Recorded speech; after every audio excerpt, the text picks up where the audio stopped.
The silver energy in Goku's hand grew brighter and brighter until it was the only thing visible in the entire palace of the king of all. It was not a violent light like a Kamehameha, but a quiet and terrifying light that felt like the end of everything. The two Zenos floated there with their small mouths open in confusion, because they had never seen anyone point energy at them before.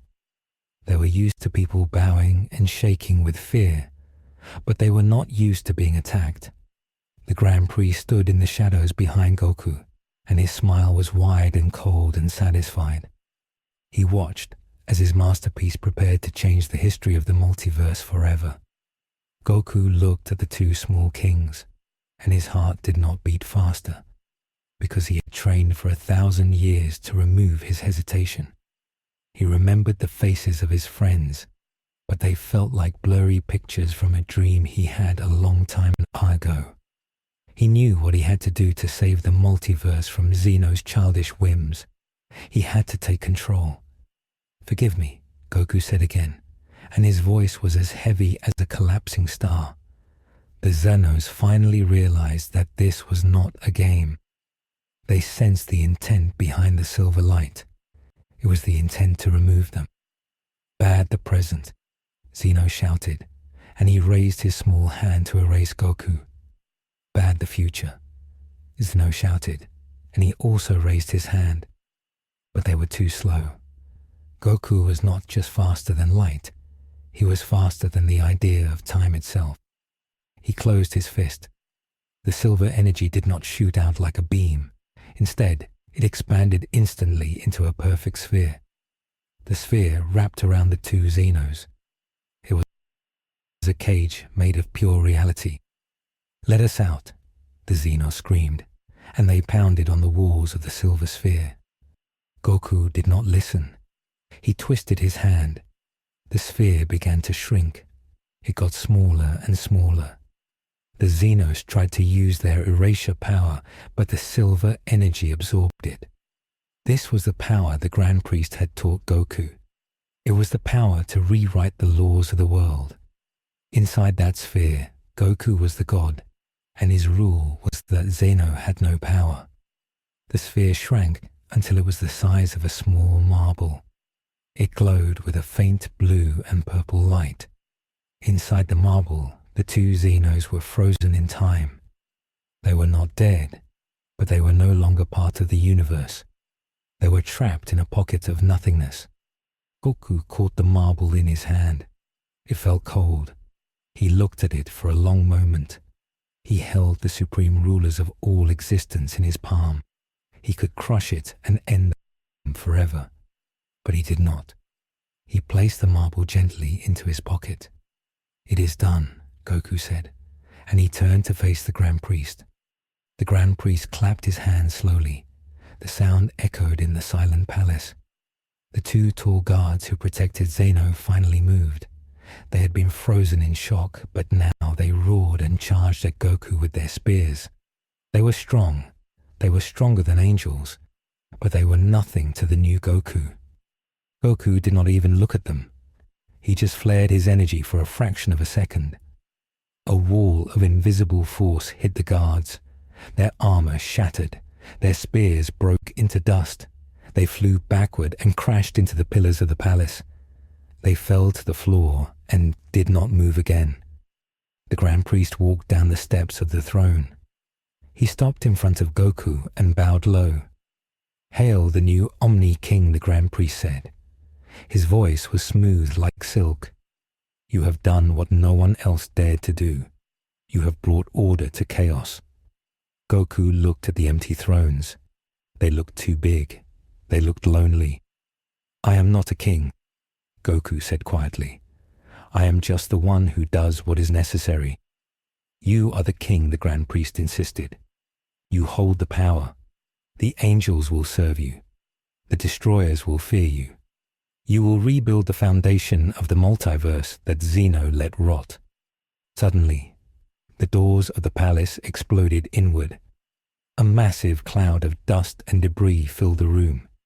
Through the smoke walked two figures. One was holding a staff and looked worried. The other was glowing with royal blue energy and looked furious. It was Whis and Vegeta. Vegeta saw Goku standing there. He saw the empty thrones. He saw the Zeno guards unconscious on the floor, and he saw the Grand Priest bowing to Goku. Kakarot Vegeta screamed, and his voice cracked with rage. "What have you done?" Goku turned his head slowly. He looked at Vegeta like a human looks at an ant. There was no anger in his eyes. There was only a vast emptiness. "I have done what needed to be done," Vegeta Goku said. "Zeno is gone." "Gone?" Vegeta asked, and his eyes went wide. "Did you kill him? Did you kill the king of all?" "I removed him," Goku said. "He is safe, but he is no longer in charge." Vegeta stepped forward, and the ground beneath his feet cracked from the pressure of his aura. "You have lost your mind. You are a Saiyan. You are a warrior from Earth. You are not a god who decides who rules the universe. You have been brainwashed by him." Vegeta pointed a shaking finger at the Grand Priest. The Grand Priest stood up and smiled at Vegeta. "I did not brainwash him," the Grand Priest said. "I simply unlocked his true potential. I stripped away the weakness of his mortality. I gave him the clarity he needed." "Clarity," Vegeta spat. "He looks like a zombie. He has no soul left. Look at his eyes. There is no life in them." We stepped forward. He held his staff tightly. He looked at his father. "Father," Whis said, and his voice was serious, "this is a violation of the angel laws. We are not allowed to interfere with the hierarchy of the gods. We serve, we do not rule, and we certainly do not overthrow our masters." "Rules change, my son," the Grand Priest said calmly. "Zeno was a child playing with fire. He erased 6 universes because he was angry. He was dangerous. We needed a stabilizer. We needed someone with the power of a god but the discipline of a master. Goku is that stabilizer. He is a usurper," Whis said, "and I cannot allow this to stand." Whis tapped his staff on the ground. A ring of light appeared around him and Vegeta. He was preparing to fight. This was something that never happened. Angels never fought seriously, but the balance of all existence was at stake. Goku looked at Whis. "Do not do this," Whis Goku said. "I do not want to hurt you." "You will have to try," Kakarot Vegeta yelled. He launched himself at Goku. Vegeta moved so fast that he was just a blue blur. He put everything he had into his fist. All his pride, all his training, all his anger at being left behind. He aimed for Goku's face. Goku did not move his feet. He just tilted his head to the left. Vegeta's fist missed. Vegeta spun and kicked. Goku leaned back. The kick missed. Vegeta unleashed a barrage of punches. Hundreds of punches in a second. Each punch could shatter a planet. But Goku dodged them all. He flowed around Vegeta like water. He did not block. He did not strike back. He just existed in the spaces where Vegeta was not. "Stop this," Vegeta Goku said calmly. "You are fighting a ghost." "I am fighting my rival," Vegeta shouted. He charged a massive ball of energy in his hand. Final flash. He fired the massive yellow beam at point-blank range. The beam swallowed Goku. It exploded with enough force to destroy a galaxy. The palace shook. The colorful void outside vibrated. Vegeta panted. He stared at the smoke. "Did I get him?" he thought. The smoke cleared. Goku was standing there. His clothes were not even singed. He had raised one hand and the energy of the final flash was swirling in his palm like a small ball of yarn. He had caught the attack. He had compressed it. Goku crushed the energy ball in his hand. It vanished with a soft popping sound. "Is that all?" Goku asked. Vegeta fell to his knees. He trembled. The gap was too big. It was not even a gap anymore. It was a different dimension. Whis looked at his father. "You have broken him," Whis said. "You took the Goku we knew, and you turned him into a statue." I turned him into a monument, the Grand Priest corrected. Whis tightened his grip on his staff. I will not serve a false king. Then you will fall, the Grand Priest said. The Grand Priest vanished. He appeared in front of Whis. He struck Whis in the stomach. It was a simple punch, but it carried the weight of the High Priest. Whis gasped. His eyes rolled back. He dropped his staff. He crumpled to the floor. Whis, Vegeta yelled. Vegeta tried to stand up, but he was exhausted. He looked at Goku. Do something, Kakarot, Vegeta pleaded. He just hurt your friend. That is Whis. He trained us. He ate with us. Do you not care? Goku looked at Whis lying on the floor. He felt a small flicker deep in his chest. A tiny spark of memory. He remembered Whis eating sushi. He remembered Whis laughing. But the spark was quickly crushed by the ocean of calmness that was his mind now. He defied the order, Goku said, cold and detached. He is an angel. He should know his place. Vegeta stared at Goku in horror. This was not Goku. This was a monster wearing Goku's skin. The Grand Priest stood over Whis. Take him away. The Grand Priest ordered Goku. Throw them out.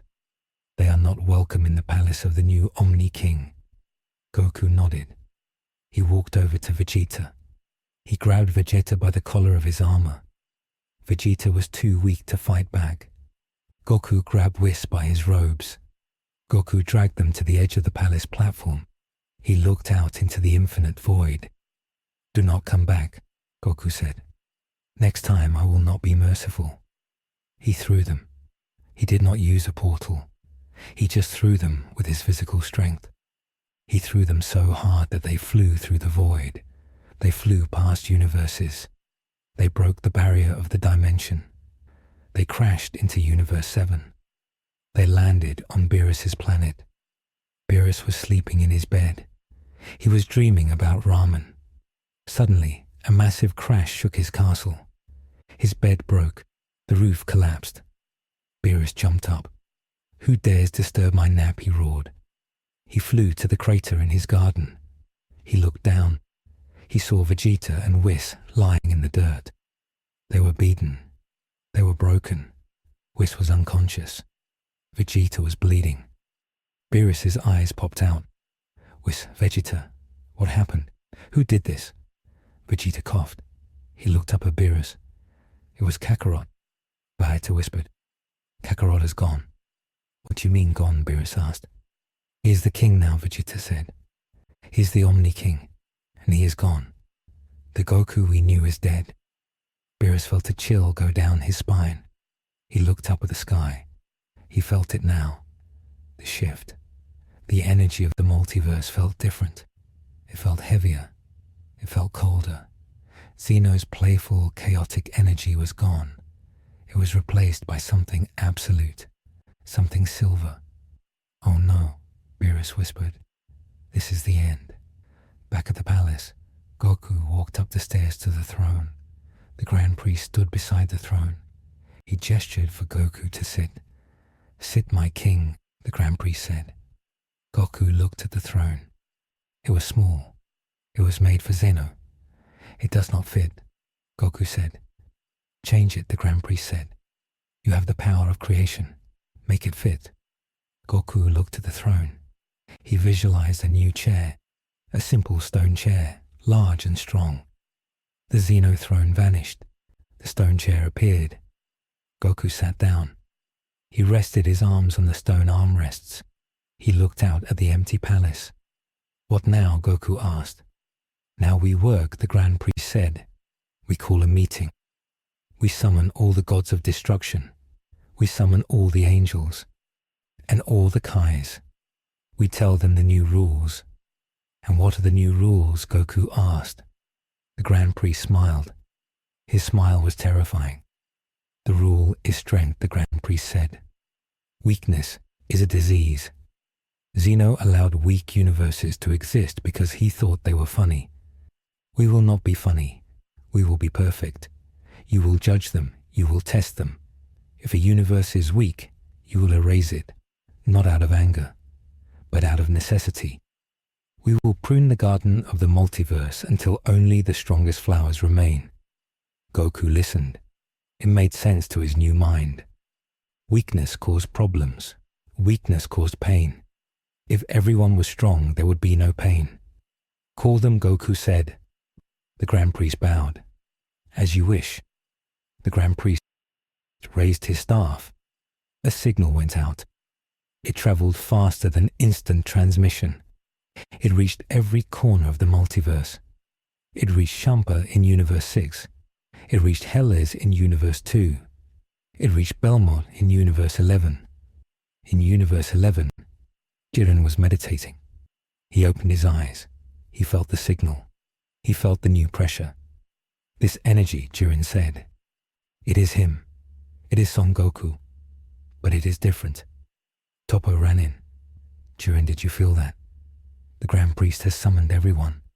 It is an emergency meeting at the palace. I know, Jiren said. He stood up. Something terrible has happened. In Universe 7, Beerus was trying to wake Whis up. He shook him. Whis, wake up, Beerus yelled. Whis opened his eyes slowly. He groaned. My head, he said. We have been summoned, Beerus said. The Grand Priest is calling us. Do we go? Vegeta sat up. He held his ribs. You have to go, Vegeta said. If you do not go, he will erase you. He is not playing games. But if we go, we might die anyway, Beerus said. He looked scared. For the first time in millions of years, the god of destruction was truly afraid. I will go with you, Vegeta said. I need to see him again. I need to find a way to reach him. You cannot go, Whis said weakly. He banned you. He said, do not come back. I do not take orders from him, Vegeta said. I am a Saiyan prince. Vegeta stood up. He was wobbly, but he stood. Let's go, Vegeta said. Beerus grabbed Vegeta's shoulder. Fine, but keep your mouth shut. Do not provoke him. Whis stood up. He used his magic to heal his bruises, but he still felt weak. His father's punch had disrupted his energy flow. I will take us, Whis said. They tapped the staff. A beam of light took them away. All across the multiverse, beams of light were traveling to the center. The gods arrived at the palace. They landed on the platform. They saw the broken pillars. They saw the dust. They saw the Zeno guards lying in the corner. They whispered to each other. Where is Zeno? What happened here? Why is the air so heavy? Then they saw him. Sitting on a rough stone throne was a man. He wore the blue clothes of the high priest, but they were sleeveless, showing his muscular arms. His hair was black and spiky with streaks of white. His eyes were silver. Is that? Goku Champa asked. Goku looked down at them. He did not smile. Silence, Goku said. The word hit them like a hammer. All the gods of destruction fell to their knees. Even the angels bowed their heads. The pressure was undeniable. It was absolute authority. The Grand Priest stood next to Goku. Greeting gods, Enkais the Grand Priest announced. The era of Zeno is over. The king is retired. Before you sits the new ruler of all existence, the supreme Omni-King Goku. A gasp went through the crowd. Goku stood up. He walked to the edge of the platform. He looked at each god one by one. He looked at Belmont. He looked at Champa. He looked at Beerus. You have been lazy, Goku said. His voice echoed in their minds. You sleep. You eat. You let your universes grow weak. You rely on Zeno's childishness to keep your jobs. That ends today. Goku raised his hand. A hologram of the multiverse appeared in the air. I'm starting a new tournament, Goku announced. Champa laughed nervously. Oh, another tournament. That is fun. We like tournaments. This is not a game, Goku said, cutting him off. This is a judgment. You will return to your universes. You have 1 month. You will prepare your strongest warriors. You will prepare yourselves. Then you will come back. And what happens if we lose? Beerus asked, his voice shaking. Goku looked at Beerus. He looked at Vegeta standing behind Beerus. If you lose, Goku said, you are erased. Not just the warriors, the god, the angel, the Kai, the planet, the stars, the entire universe, everything. But that is what Zeno did, Toppo shouted. That is cruel. Zeno did it for fun, Goku said. I am doing it for perfection. Only one universe will remain. The strongest universe. The rest are unnecessary clutter. Only one universe. The gods were horrified. In the last tournament, one universe won, but the others were brought back. This sounded permanent. You have 1 month, Goku repeated. Go. Wait, Vegeta shouted. He stepped out from behind Beerus. Vegeta, stop. Beerus hissed. Vegeta looked up at Goku. Is this what you wanted, Kakarot? Vegeta asked. Is this the strength you found? You are going to kill your own family. You are going to kill Trunks. You are going to kill Bulma. Just to be the strongest. Goku looked at Vegeta. For a second, his eye twitched. The name Bulma hid something inside him. But the Grand Priest placed a hand on Goku's shoulder. He is trying to confuse you, my king, the Grand Priest whispered. Do not listen to the mortal. Goku's face hardened. I have no family, Goku said. I am the universe. Now go before I erase you right now. Vegeta clenched his teeth until they cracked. He wanted to fly up there and punch Goku in the face, but he knew he couldn't. He was powerless. Beerus grabbed Vegeta. We are leaving, he said. The gods scrambled. They tapped their staffs and vanished. They were terrified. They had a death sentence hanging over their heads. Soon the palace was empty again, except for Goku and the Grand Priest. You did well, the Grand Priest said. You were strong. Goku sat back down on his stone throne. He felt tired. Not physically tired, but his soul felt heavy. Why did my chest hurt? Goku asked. When he said those names, why did it hurt? It is just a phantom pain, the Grand Priest said soothingly. It is the last remnant of your old self dying. It will pass. Soon you will feel nothing but the perfection of order. Goku looked at his hand, the hand that held the marble with Zeno inside. 1 month, Goku whispered. Yes, 1 month, the Grand Priest said. And in that month, we will make sure you are ready to do what must be done. The Grand Priest walked away into the shadows. He was smiling. He had won. He had the strongest weapon in existence sitting on the throne, and he was the one holding the trigger. But Goku sat there, and he did not close his eyes. He looked at the empty space where Vegeta had stood. Family, he whispered to himself. The word tasted strange, like a fruit he had not eaten in 1,000 years. Meanwhile, in Universe 7, the team arrived back on Earth. They landed at Capsule Core. Bulma ran out. You are back, she yelled. Where is Goku? Did you find him? Vegeta fell to the grass. He punched the earth. He is gone, Vegeta said. What do you mean, gone? Bulma asked. She looked at Whis. Whis looked down. He looked sad. He has become the Omni-King, Whis said, and he has ordered a tournament of survival. In 1 month, only one universe will be left alive. He plans to erase us all, Bulma. Bulma dropped the tray of drinks she was holding. Glass shattered on the ground. Goku would never do that, she said. He saves people. Not this Goku, Vegeta said. He is not Kakarot anymore. The Grand Priest has turned him into a machine. So what do we do? Bulma asked. Her eyes filled with tears. We fight, Vegeta said. He stood up. His eyes burned with a new fire, not the fire of pride, but the fire of desperation. We have 1 month, Vegeta said. I will not let him destroy my family. I will not let him destroy his own home. I will find a way to bring him back, or I will die trying. Vegeta looked at Whis. Train me, Vegeta demanded. Not to be a destroyer. Train me to break an angel. Whis looked at Vegeta. He saw the determination. He knew it was impossible, but he also knew that Saiyans had a habit of doing the impossible. Very well, Whis said. We have work to do. The screen fades to black as lightning strikes behind Vegeta. To be continued in the next episode.